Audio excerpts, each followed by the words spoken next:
Hoje, um programa evocativo de uma personalidade muito relevante do nosso país, uma personalidade a quem devemos muito, que é Alexandre Herculano, que foi simultaneamente historiador, político, ator social, figura da maior relevância do nosso século XIX e a quem dois monarcas com o nome de Pedro, Pedro IV e Pedro V, muito devem, por razões diferentes, e já vamos ver quais são.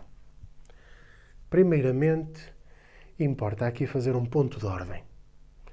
Começar por perceber que Herculano é um dos que integra os Bravos do Mindelo. Os Bravos do Mindelo são combatentes que, desembarcando não na praia de Mindelo, como tradicionalmente se diz, onde houve efetivamente tentativas de desembarque, mas o desembarque foi feito depois mais abaixo na praia de Pampelido, a famosa Praia dos Ladrões, e que hoje é a Praia da Memória, onde está aquele obelisco maravilhoso, extraordinário, em memória do rei libertador. É preciso dizer que Alexandre Herculano integrava com Almeida Garrett e com outros companheiros precisamente o batalhão académico destes Bravos do Mindelo. Foi um momento absolutamente decisivo de libertação, de esperança, de tentativa de restauração de um Portugal reconciliado consigo mesmo. Porque estávamos, naturalmente, não só entre dois irmãos a disputarem um trono, mas, sobretudo, dois sistemas de valores, dois sistemas de crenças muito importantes. Falamos do absolutismo, uma tradição que estava impregnada na tradição popular portuguesa e também naquilo que era a tendência centralista de alguns impérios, nomeadamente o austríaco, que era grande representante desta tradição absoluta, de um rei com todos os poderes, de um rei também por isso mais responsável por tudo aquilo que acontecesse, e não podia ser de outra maneira, no país, e por outro lado a tradição liberal, de grande influência britânica, também francesa em parte, a partir de 1789, e de outros países e tendências europeias, mais aberta àquilo que o continente começava a apresentar enquanto projetos políticos, não é?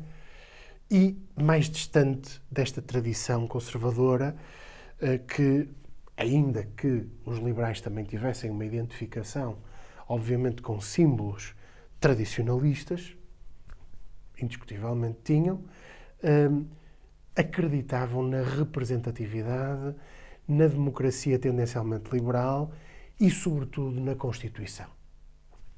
Coisa que os absolutistas não aceitavam. Porquê fazer este contexto?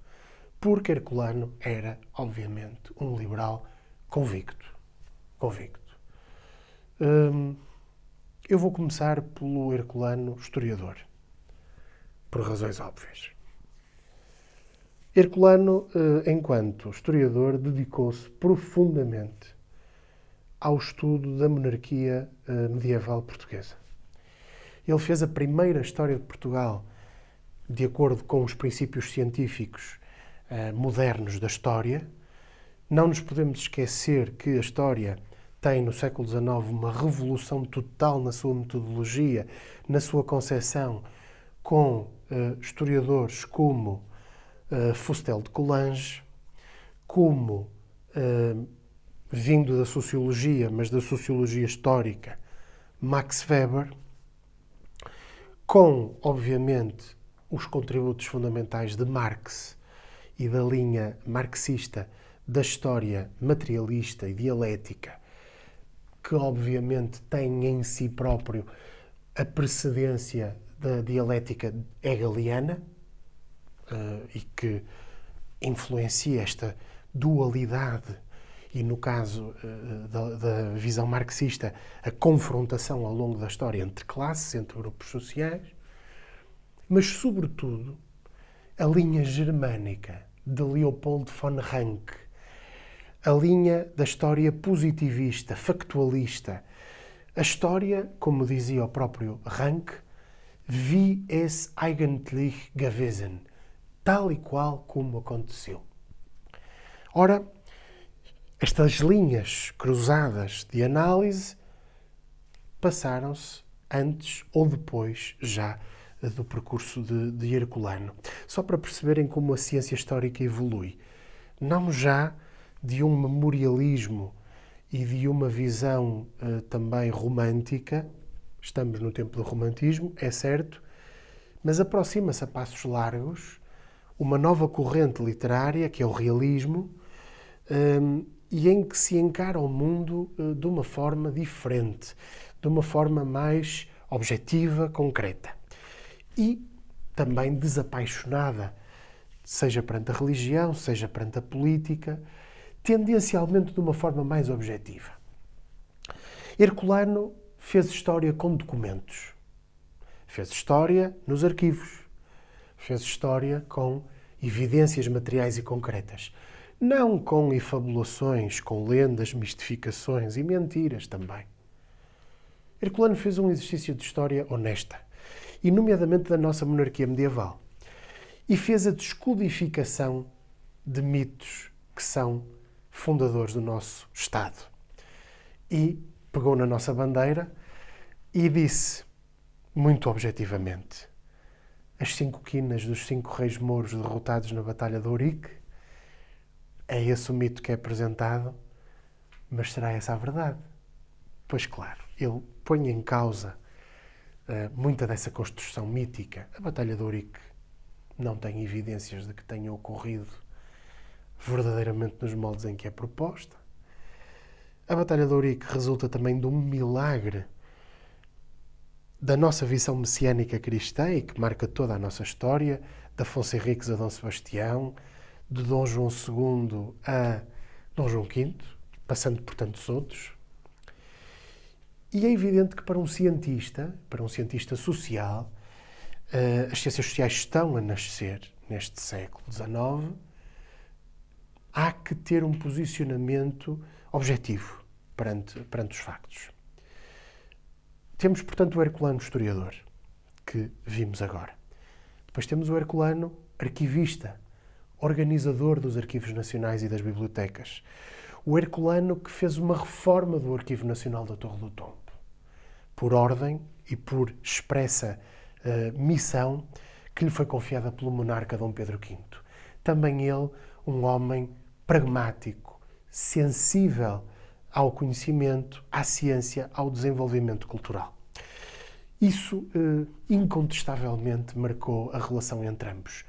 Herculano foi um grande conselheiro de Dom Pedro V, tinham maneiras de pensar, apesar da diferença geracional, muito grandes. Ambos queriam mudar e transformar o país e ambos, um pela morte prematura, outro pelo retiro voluntário para Val de Lobos, desistindo de uma carreira parlamentar, poderia ela também ter sido e foi brilhante, mas que poderia e deveria, se calhar, mas também não poderíamos, poderia ser Herculano, resistir e vencer as forças profundas que não queriam transformar a sociedade portuguesa e que em grande parte prevalecem tanto no século XIX como no século XX. Forças que à esquerda e à direita não têm interesse num país moderno, num país esclarecido, e por isso a epopeia liberal e a esperança que trouxe não se concretizou efetivamente numa transformação da sociedade portuguesa. Como depois não se transformou também o republicanismo. Com honestidade, também o poderemos afirmar. De todo modo, há em Alexandre Herculano também o cientista político e o interventor. O homem que, enquanto deputado, escrevendo a carta aos eleitores do círculo eleitoral pelo qual estava a ser eleito, Sintra, faz nessas páginas, nesse discurso, nesse texto absolutamente extraordinário, uma declaração aos seus constituintes, uma declaração a todos os portugueses e à notável Vila de Sintra, daquilo que é, do seu ponto de vista, a condenação de o apodrecimento institucional que estávamos a viver e o desgaste bastante profundo das instituições por pessoas que não estavam preparadas para os cargos que exerciam. Ora, não há dúvida nenhuma que pegar nessa carta hoje tem um significado muito especial, porque nos permite cruzar o passado com o presente e permite-nos perceber que em 2021 ou 2022 as coisas, de facto, não mudaram assim tanto. A história, tal como Herculano nula propõe, não é só um exercício erudito. É muito mais do que isso. É um exercício de honestidade, de pragmatismo, de uma leitura apurada do social e do coletivo, mas também do individual.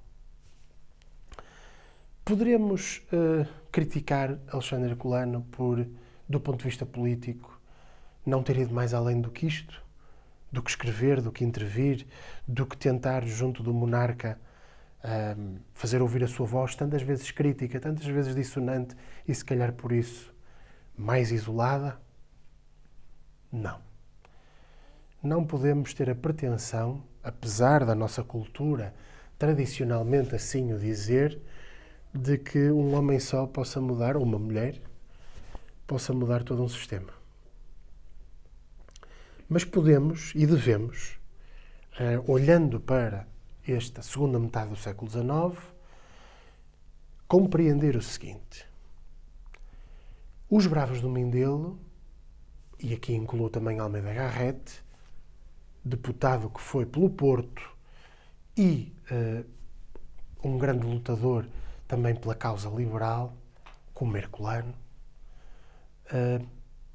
perceber que houve nestes e noutros protagonistas, como aliás se vai perceber depois em 1870 com a emergência do movimento dos vencidos da vida e a chamada geração de 70, onde vão aparecer, com os primeiros passos do realismo a emergir em França com Zola, nomes como José Maria Dessa de Queiroz, Joaquim Pedro de Oliveira Martins, o Conde Sabugosa, Luís de Magalhães e tantos outros que, interpretando e percebendo muito bem o Portugal profundo, também conheciam muito bem o Portugal das elites.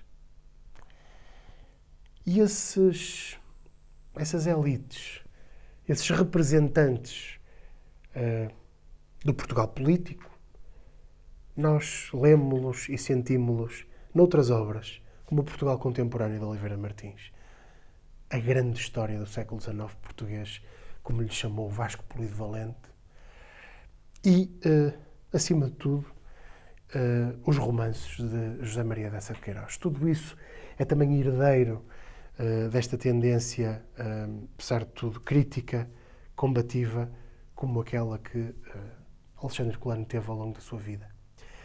Entendemos por bem, no Mitos e Mentiras da História, evocar esta figura, que eu creio que está um pouco esquecida.